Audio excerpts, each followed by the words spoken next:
স্বামী স্বরূপানন্দ পরমহংসদেবের অখণ্ড সংহিতা থেকে পাঠ, প্রথম খণ্ড। পূর্বঙ্কনের নিকট আপাদ মস্তক ঋণ। তৎপরে শ্রী শ্রী বাবা মুনি বলিলেন, দেখো হে, ব্যক্তিগতভাবে আমার কথা এই যে আমি পূর্বঙ্কনের কাছে আপাদ মস্তক ঋণী। কেশাগ্র থেকে পদ নখাগ্র পর্যন্ত আমার শরীরের প্রত্যেকটি অঙ্গ প্রত্যঙ্গের প্রত্যেকটা অনুপরমাণু একটা না একটা মহাভাব বহন করে বেড়াচ্ছে এবং সেই মহাভাবগুলি সব আমি অপরের কাছ থেকে পেয়েছি। ক খ আমি নিজে শিখিনি, আর কেউ এসে শিখিয়ে গেছেন। কোনটা ভালো কোনটা মন্দ তার বিচার শৈশবাবধি অন্য লোকে আমার ভিতরে প্রবেশ করিয়ে দিবার চেষ্টা করেছেন। একজন যদি বলেছেন মিথ্যা কথা পাপ, অপরজন এসে বলেছেন পরনিন্দা পাপ। তৃতীয় এক ব্যক্তি বলেছেন পরধনে দৃষ্টি দেওয়া পাপ। চতুর্থ এক ব্যক্তি বলেছেন পরানিষ্ট চিন্তা করা পাপ। এক একজনের এক একটি কথা এক এক রকমে আমার কর্ম, বাক্য, চিন্তা ও জীবনকে গঠন করেছে।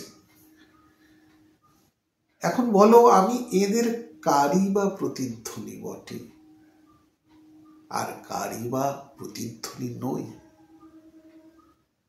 আপাদমস্তক যার ঋণ, সে কার কাছে ঋণ স্বীকার করবে আর কার কাছে তা করবে না। একটা মোটর কারের টায়ার যদি হয় ইংল্যান্ডে তৈরি, টিউব যদি হয় ফ্রান্সে তৈরি, স্প্রিং যদি হয় জার্মানিতে তৈরি, সিলিন্ডারগুলি যদি হয় পোল্যান্ডে তৈরি, পেট্রোল ট্যাঙ্ক যদি হয় রাশিয়ায় তৈরি, বডি যদি হয় তুরস্কে তৈরি, হুড যদি হয় জাপানে তৈরি, তাহলে সবগুলি একত্র ফিট করার পরে তার গায়ে কি লেবেল দেওয়া চলবে? Made in Italy. ইটালিতে প্রস্তুত।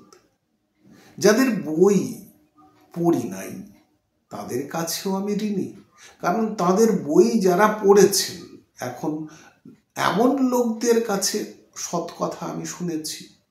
যাদের কথা শুনি নাই তাদের কাছেও আমি ঋণী, আর তাদের কথা যারা শুনেছেন এমন লোকদের কাছে সৎ কথা আমি শুনেছি। রাস্তায় দাঁড়িয়ে একটা দিনমজুরের সঙ্গে যদি 1 মিনিট কথা কও, তাহলে তুমি তোমার অজ্ঞাত সারে তার কাছ থেকে কিছু ঋণ সংগ্রহ করো। একটা লোকের মুখপানে যদি নিঃশব্দে 2 মিনিট তাকাও, তাতেও তুমি নিজের অজ্ঞাত সারে প্রচুর ঋণ সংগ্রহ করো। তোমার নিবার ইচ্ছা থাকুক বা না থাকুক, জগৎ তোমাকে 10 দিক থেকে অবিরাম শুধু ঋণ দান করে যাচ্ছে। 1 মিনিট বেশি বাঁচো তো 1 মিনিটের জন্য তোমার ঋণের বোঝা বেড়ে যাচ্ছে। জগতের যত বস্তু, যত প্রাণী, সব এক একটা লোন অফিস। যেদিকেই চলো, যেদিকেই বসো, কিছু কিছু ঋণ নিতেই হবে।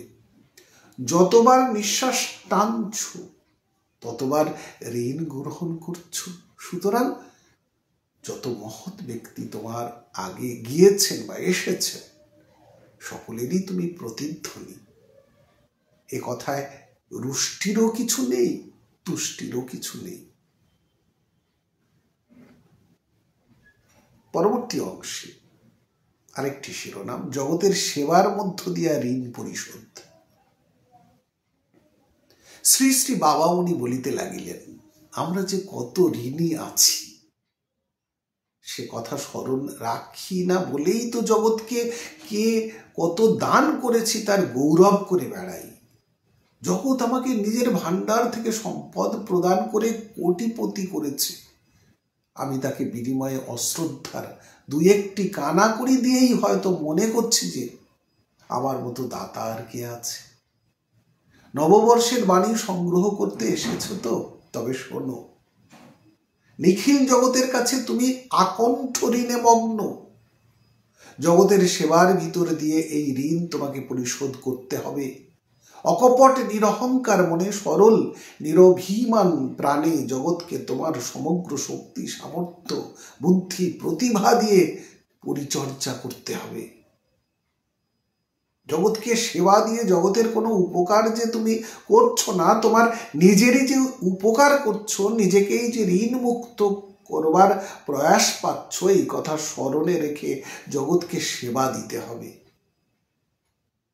আমি ঋণী আছি এ কথা স্মরণে রাখলে জগৎকে সেবা দিয়ে তার জন্য আর অহংকার আসে না, কিংবা এই সেবার বিনিময়ে জগতের কাছ থেকে আমার প্রাপ্য কিছু আছে এ কথা মনে জাগে না।